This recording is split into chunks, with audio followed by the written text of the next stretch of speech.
Like I said, you don't actually have to do the whole calculation unless you really want to. You're welcome to.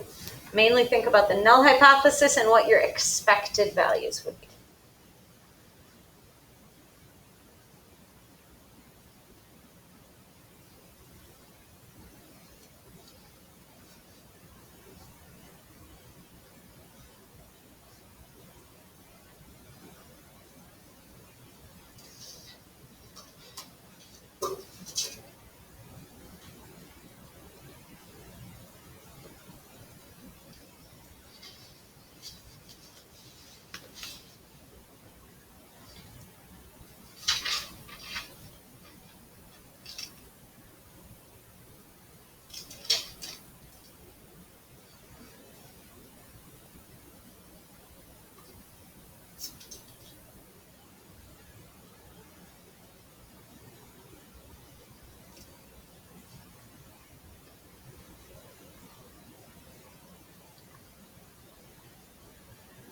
So in general, when you're writing a null hypothesis for a chi-square type analysis, what does your null hypothesis say?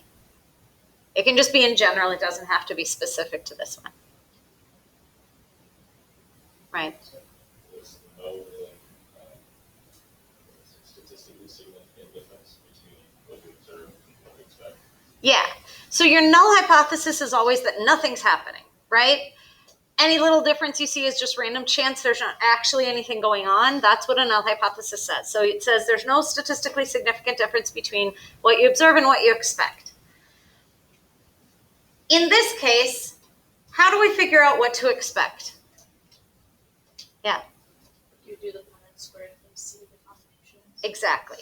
And that's where this is a little different. In the past, our expected value was usually equal for all the different categories, right? Because when we were talking about like M&M color and cells in different phases of mitosis and whatever, we were always assuming that you would have the same amount in every category. That's not always true here. Today, you're going to be doing a virtual set of experiments with fruit flies, which is kind of the classic experiment that people do with genetics. There has been tons of research done on the genetics of fruit flies. If you continue on with biology in college, you will probably do this kind of lab for real with real fruit flies. And chi-square is an important tool when you're trying to figure out whether what you see matches the inheritance pattern that you expect. So when we do chi-square with genetics, the null hypothesis and the expected values are kind of the two things you need to think about a little bit differently. We'll come back to that problem in just a second. Here's kind of a generic format, and the two places where it says insert things here, that's what will be different for each experiment. But this is kind of a generic format for how you write a null hypothesis for a genetics problem. There will be no statistically significant difference between our observed results, or you could say the offspring in our experiment or whatever, and whatever ratio you predict because of the inheritance pattern that you're testing.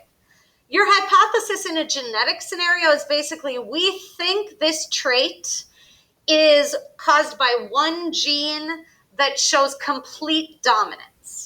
So that's kind of the hypothesis you're testing, and you're saying, if that's true, we expect to see this particular ratio.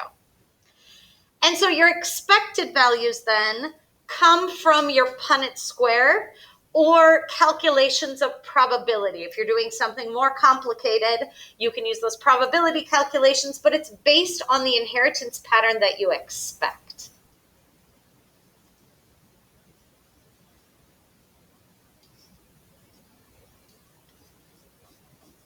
So if we go back to the example we were just looking at with the fruit flies, do you want me to leave this for a second?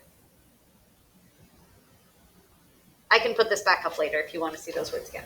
If we go back to this example with fruit flies, let's start with our Punnett square, and then we'll go back and write our null hypothesis and everything. In peas, yellow seeds are dominant to green seeds. In a cross between two plants that are both heterozygous for seed color, the following was observed. So we don't need to worry about what's observed right now. We want to know, what did we expect in the first place? Oh, my pen is off a little. We'll see if I can do this anyway. I think I can. So if both parents are heterozygous, that means they each have one dominant and one recessive allele. So bear with the messiness.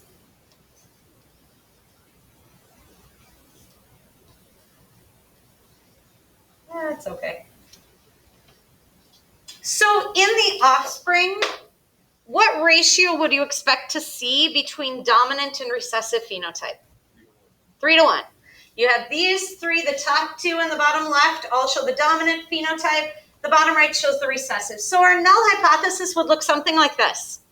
There will be no statistically significant difference between our observed results, that's the numbers they give you at the top, and the 3-to-1 ratio predicted by complete dominance in a single gene. That's how we think this trait is inherited. That's where we got that 3-to-1 ratio from. So if I accept this null hypothesis, if my data is really close to this 3-to-1 ratio, then I'm probably right. And this trait is inherited by complete dominance in one single gene. But if I reject this null hypothesis, if there's a really big difference from that 3-to-1 ratio, it means this probably isn't the case. And maybe there's codominance or incomplete dominance happening, or another gene that influences this trait that I haven't been thinking about. Or maybe my sample size was just too small, and so my results were skewed because of that. And so your expected values would come from that 3-to-1 ratio. You would have to total this up. Oh, my pen is way off here. So that would be what? 6,024. I can't write like that. And you'd have to figure out what is 3/4 of that number and 1/4 of that number, and those would be your expected values. Does that make sense to everybody? Because you're going to be doing this with your fruit fly lab in a little bit. Okay.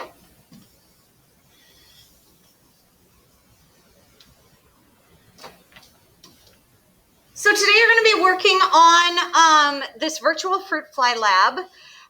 It's posted under homework in classroom. It brings you to a website where you get to pick flies out of a vial. A couple things about this. The first few pages, first of all, it's a really long lab document because it just has a lot of instructions. And about the first 2 pages are a review of how to do chi-square. So don't be terrified because it's long. It's not that ridiculous. It's just got a lot of words to walk you through this website. And the first few pages, the pre-lab section is practice with chi-square.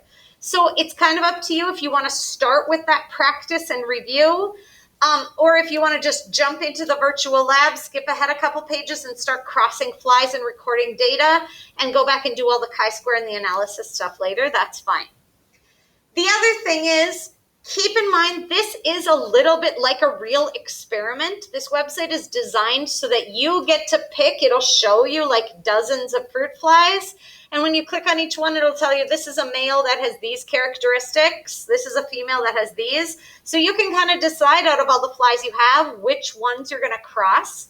And then based on what you find out from that cross, you might have to make some decisions about what to test next to figure out, is this a sex-linked trait? Is this not? Is it dominant? Is it recessive? So you have to think a little bit about the choices you make.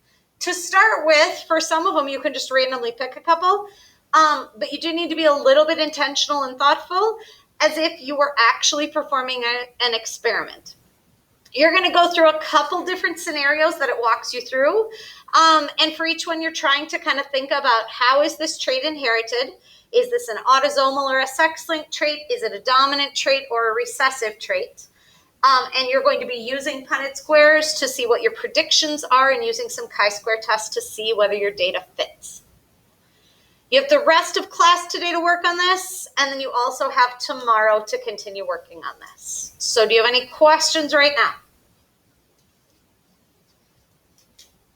Okay, those of you who are at home, it is totally up to you whether you want to stay on the meet as you go and start working on this and ask questions, or if you want to sign off and just go and work on that fruit fly lab, you are welcome to do that.